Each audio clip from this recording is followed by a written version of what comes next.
فرمان دادم تا بدنم را بدون تابوت و مومیایی به خاک بسپارند تا اجزای بدنم ذرات خاک ایران را تشکیل دهد.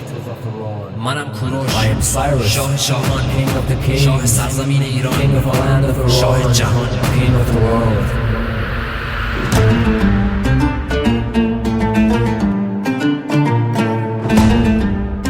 He wasn't born into greatness. He built it, stone by stone, choice by choice, vision by vision. Cyrus II of Persia, known to history as Cyrus the Great, wasn't just a conqueror. He was a reformer, a strategist, and a humanitarian in an age defined by conquest and cruelty. Born around 600 before Common Era in Anshan, a modest region in the heart of ancient Persia, Cyrus inherited a small kingdom from his father, Cambyses I. It was not a throne of splendor, nor a seat of power. But Cyrus saw beyond its borders. He saw a fractured world, divided by tribal loyalties, ruled by fear, and torn by endless war.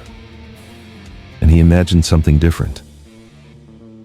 In 550 before Common Era, he led a revolt against the Median Empire, ruled by his own grandfather, Astyages.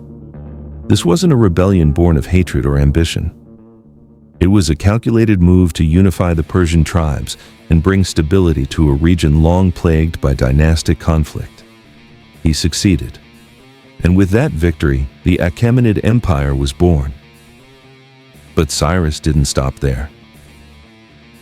He turned westward toward Lydia, a wealthy kingdom ruled by Croesus, famed for his riches and wisdom. Through brilliant military tactics, including the use of camels to neutralize enemy cavalry, Cyrus defeated Lydia and absorbed its lands. Then he turned east, toward Babylon, the jewel of Mesopotamia. In 539, before Common Era, Cyrus entered Babylon, not with fire and sword, but with diplomacy and grace. There was no bloodshed, no looting. The city's people welcomed him, not as a conqueror, but as a liberator. Why? Because Cyrus did something radical. He respected their customs. He honored their gods. He preserved their temples. And he listened. Among his most famous acts was the liberation of the Jewish captives held in Babylon. He allowed them to return to Jerusalem, rebuild their temple, and reclaim their identity. This moment is recorded not only in Persian history, but in the Hebrew Bible, where Cyrus is described as a chosen instrument of divine will. His policies were not just generous, they were revolutionary. The Cyrus Cylinder, unearthed in 1879, is often called the world's first charter of human rights. Written in Akkadian cuneiform, it outlines Cyrus's commitment to religious freedom, cultural preservation, and humane governance. He didn't rule through fear. He ruled through respect. This wasn't propaganda, it was policy. Cyrus believed that a stable empire was built not on oppression, but on freedom. He understood that diversity was not a threat, it was a strength. At its height, the Achaemenid Empire stretched from the Balkans in Europe to the Indus Valley in South Asia. It was the largest empire the world had ever seen. And yet, it was governed with a decentralized system, allowing local customs, languages, and laws to flourish. He appointed satraps or regional governors to oversee provinces. But these satraps were given autonomy to manage local affairs, collect taxes, and enforce laws that reflected the traditions of their people. This system of governance was centuries ahead of its time. It laid the foundation for administrative models used by empires long after Cyrus's death. Cyrus also revolutionized military strategy. He didn't rely solely on brute force. He used intelligence networks, psychological warfare, and alliances to win battles before they began.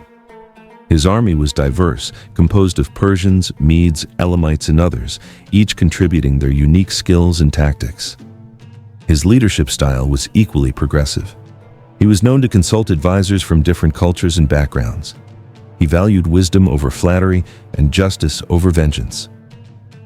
He didn't build monuments to his own glory. He built systems that endured. Cyrus died in 530 before Common Era, likely in battle while campaigning against nomadic tribes in Central Asia. His tomb in Pasargadi, simple and unadorned, still stands, a monument not to conquest but to vision.